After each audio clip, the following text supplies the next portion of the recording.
नमस्कार दोस्तों, स्वागत है आपका आपके अपने YouTube चैनल सुखी भवा में। आज मैं आपको हनुमान जी की एक ऐसी लोक कथा के बारे में बताने जा रही हूँ जिसका विवरण विश्व की किसी भी पुस्तक में आपको शायद ही मिलेगा। तो आइए कथा का आरंभ करते हैं। जब बाली को ब्रह्मा जी से ये वरदान प्राप्त हुआ कि जो भी उससे युद्ध करने उसके सामने आएगा उसकी आधी ताकत बाली के शरीर में चली जाएगी और इससे बाली हर युद्ध में अजेय रहेगा। सुग्रीव और बाली दोनों ब्रह्मा जी के औरस पुत्र थे, यानी कि वरदान द्वारा प्राप्त हुए वाले। ब्रह्मा जी की कृपा सदैव बाली पर बनी रहती है और बाली को अपने बल पर बड़ा घमंड था। उसका घमंड तब और भी बढ़ गया जब उसने करीब करीब तीनों लोकों पर विजय प्राप्त कर ली और रावण को अपनी पूंछ में बांधकर 6 महीने तक पूरी दुनिया घूमी। रावण जैसे योद्धा को इस प्रकार हराकर बाली के घमंड की कोई सीमा नहीं रही। अब वह अपने आप को संसार का सबसे बड़ा योद्धा समझने लगा था और यही उसकी सबसे बड़ी भूल हुई।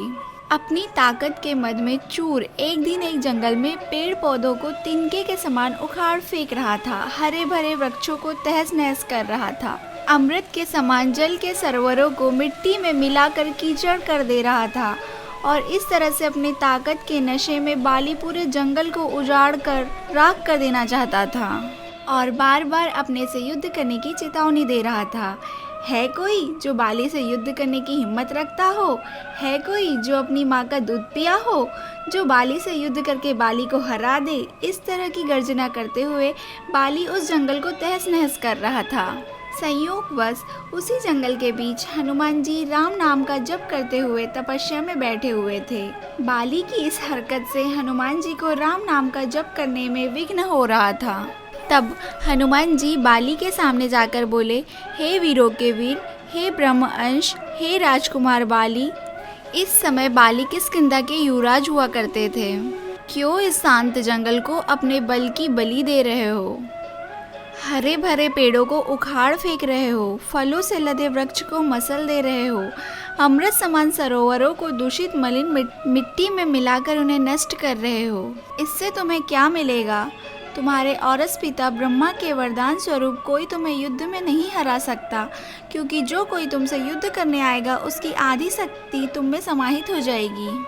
इसीलिए हे कपि राजकुमार, अपने बल के घमंड को शांत कर और राम नाम का जप करो। इससे तेरे मन में अपने बल का भान नहीं होगा और राम नाम का जप करने से ये लोक और परलोक दोनों ही सुधर जाएंगे। इतना सुनते ही बाली अपने बल के मद में चूर हनुमान जी से बोला, ए तुच्छ वानर, तू हमें शिक्षा दे रहा है राजकुमार बाली को, जिसने विश्व के सभी योद्धाओं को धूल चटाई है और जिसके एक हुंकार से बड़ा पर्वत भी खंड खंड हो जाता है। जा तुच्छ वानर, जा और तू ही भक्ति कर अपने राम नाम की। और हाँ, जिस राम की तू बात कर रहा है वह है कौन? और केवल तू ही जानता है राम के बारे में। मैंने आज तक किसी के मुंह से ये नाम नहीं सुना और तू मुझे राम नाम जपने की शिक्षा दे रहा है। तब हनुमान जी बोले, प्रभु श्री राम तीनों लोकों के स्वामी हैं, उनकी महिमा अपरंपार है। ये वो सागर है जिनकी एक बूंद भी जिसे मिल जाए वो भव सागर को पार कर जाए। तब बाली बोलता है, इतना ही महान है राम तो बुला जरा, मैं भी तो देखूं कितना बल है उसकी भुजाओं में। तब बाली को भगवान राम के विरुद्ध ऐसे कटुवचन हनुमान जी को क्रोध दिलाने के लिए पर्याप्त थे। फिर हनुमान जी बोले, ए बल के मद में चूर बाली, तू क्या प्रभु राम को युद्ध में हराएगा? पहले उसके इस तुच्छ सेवक को युद्ध में हरा कर दिखा। तब बाली बोला, ठीक है, कल के कल नगर के बीचों बीच तेरा और मेरा युद्ध होगा। हनुमान जी ने भी बाली की बात मान ली। बाली ने नगर में जाकर घोषणा करवा दी कि कल नगर के बीचों बीच हनुमान और बाली का युद्ध होगा। अगले दिन तय समय पर जब हनुमान जी बाली से युद्ध करने अपने घर से निकलने वाले थे तभी उनके सामने ब्रह्मा जी प्रकट हुए। तभी हनुमान जी ने ब्रह्मा जी को प्रणाम किया और बोले, हे जगत पिता, आज मुझ जैसे एक वानर के घर आपका पधारने का कारण अवश्य ही कुछ विशेष होगा। ब्रह्मा जी बोले, हे अंजनी पुत्र, हे शिवांश पवन पुत्र, हे राम भक्त हनुमान, मेरे पुत्र बाली को उसकी उद्दंडता के लिए क्षमा कर दो और युद्ध के लिए न जाओ। तब हनुमान जी बोले, हे प्रभु, बाली ने मेरे बारे में कहा होता तो मैं क्षमा कर देता, परंतु उसने मेरे आराध्य श्री राम के बारे में कहा है जिसे मैं सहन नहीं कर सकता, और मुझे युद्ध के लिए चुनौती दिया है जिसे मुझे स्वीकार करना ही होगा, अन्यथा सारे विश्व में ये बात कही जाएगी कि हनुमान कायर है, जो ललकारने पर युद्ध करने इसीलिए नहीं जाता है क्योंकि एक बलवान योद्धा उसे ललकार रहा है। तब कुछ सोचकर ब्रह्मा जी ने कहा, ठीक है हनुमान जी, पर आप अपने साथ अपनी समस्त शक्तियों को साथ लेकर न जाए। अपनी शक्ति का केवल 10वां भाग ही लेकर जाए, बाकी बल को योग द्वारा अपने आराध्य के चरणों में रख दे। युद्ध से आने के बाद फिर से उन्हें ग्रहण कर ले। तब हनुमान जी ने ब्रह्मा जी का मान रखते हुए वैसा ही किया और बाली से युद्ध करने घर से निकले। वहीं उधर बाली नगर के बीच में एक जगह को अखाड़े में बदल दिया था और हनुमान जी से युद्ध करने के लिए व्याकुल होकर बार बार हनुमान जी को ललकार रहा था। पूरा नगर इस अद्भुत और 2 महायोद्धाओं के युद्ध को देखने के लिए जमा था।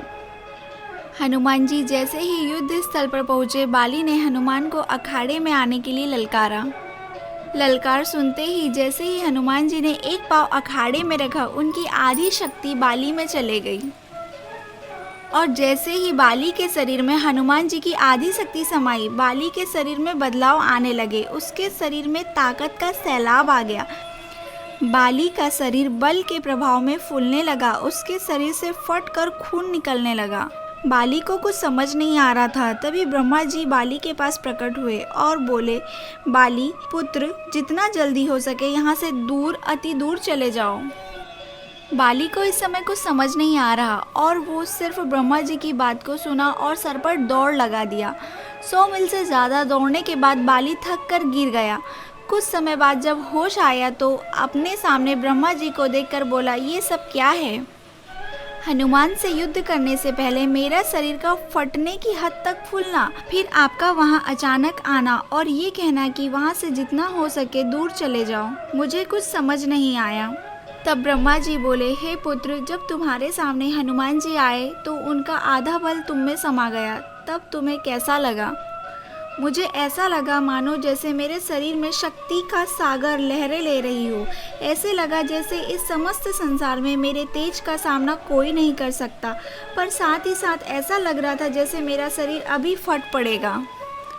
फिर ब्रह्मा जी बोले, हे बाली, मैंने हनुमान जी को उनके बल का केवल 10वां भाग ही लेकर तुमसे युद्ध करने को कहा, पर तुम तो उनके 10वें भाग के आधे बल को भी नहीं संभाल सके। सोचो, यदि हनुमान जी अपने समस्त बल के साथ तुमसे युद्ध करने आते तो उनके आधे बल से तुम उसी समय फट जाते।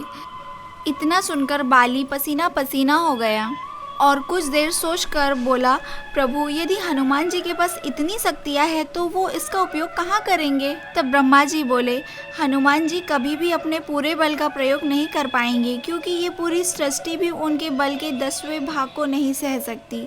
ये सुनकर बाली ने वही हनुमान को दंडवत प्रणाम किया और बोला, जो हनुमान जी जिनके पास अथाह बल होते हुए भी शांत और राम भजन गाते रहते हैं, और एक मैं हूँ जो उनके एक बाल के बराबर भी नहीं हूँ और उनको ललकार रहा था, मुझे क्षमा करे। और आत्मग्लानि से भरकर बाली ने राम भगवान का तप किया और मोक्ष का मार्ग उन्हीं से प्राप्त किया। तो बोलो पवन पुत्र हनुमान की जय। जय श्री राम, जय श्री राम। कृपया ये कथा जन जन तक पहुँचाए और पुण्य के भागी बने। जय श्री राम, जय हनुमान।